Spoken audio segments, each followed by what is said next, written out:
นามัตถุรัตนตยัสสาโนมาภิวันธนาวาสกาพระพุทธเจ้าวงเงาผู้เปี่ยมคุ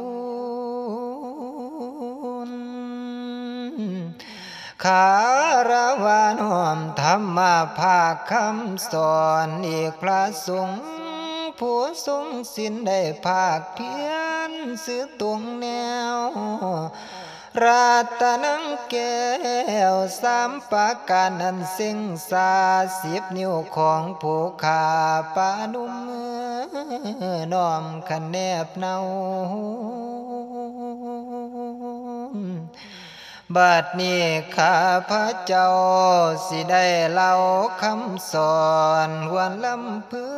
งลำนึกยอดพระธรรมมันสูงค่าของพ่อทานมหางอนเพิ่นสอนไว้สัทธาได้ต้องไตเสียงธรรมดังหอดอ่อนกระสับซ้อนในสิ้นใจเป็นแสงไฟ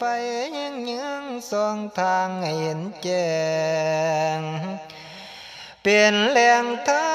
นนาที่นำสาธุชนได้ทรงหาเพียรห่วยภาพยังปราบปลื้มอยู่ในเนื้อหน่วยกาใจพอท่านสอนเทศสั่งไว้แก่หมู่เหล่าสาธุชนคนลาวเศร้าพูดป่าพืชตามงามแล้วเป็นหลักธรรมขององค์พระยอดแก้วรัตนมหาสังฆาปะหมู่ควรล้ำลึกนึกไว้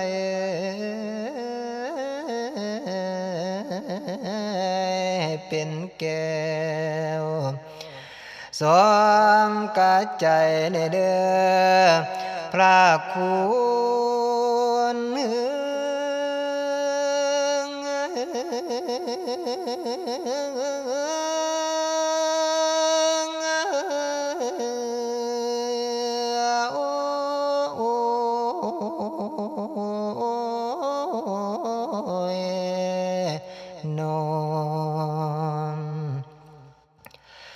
พอท่านสอนเทศสั่งไว้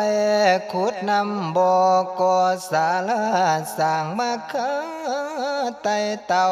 ปั้นเบาหล่อหลอมคุณสร้างกุศลปัวพญาสร้างนักปราชญ์สั่งสอนศีลธรรมนี่แม่นคำเพิ่นเว้าสอนสั่งเฮาเศร้าพูดรวยวาจาหลักธรรมมันสูงสุดเปรียบประมาบ่มีได้แต่สังขารโลกาไตอาหานิจังตั้งบ่เที่ยงโอ้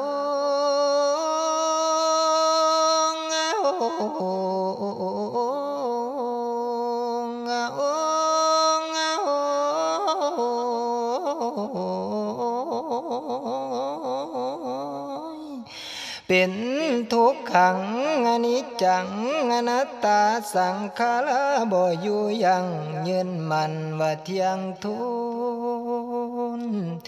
ทุกคนนี้บ่พ้นอยู่ในโลกโลกาเกิดขึ้นมาต้องตายดาบศาสตร์มรณะเมียนบางคนตายแต่ยังน้อยบางคนตายกำลังใหญ่บางคนตายกลางไว้แก่สาระเดอยู่ท้องกระต่ายน้ำว่าดังเดียวพอสานั้นเกิดเป็นคนมาแล้วต้องขอดเกี่ยวกระทำแมงความดีเพื่อเป็นบุญปาลามีให้อยู่ยงคงไว้เป็นบันไดสะพานแก้วไปเนียพานบันบอนพ่อท่านสอนสั่งให้เฮาได้ว่ายังตามจังว่าใน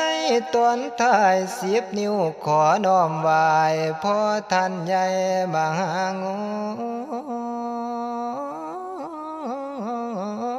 นน้อมมาทำ คำสอนเป็นแวนแยงไปนานธาตุกายาเพิ่นไม้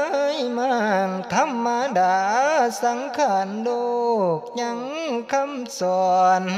ควรความดีผลงานมีพอทานสร้างสงคุณค่าเอกอ้าง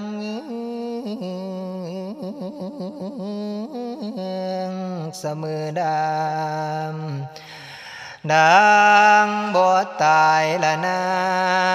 พระคุณ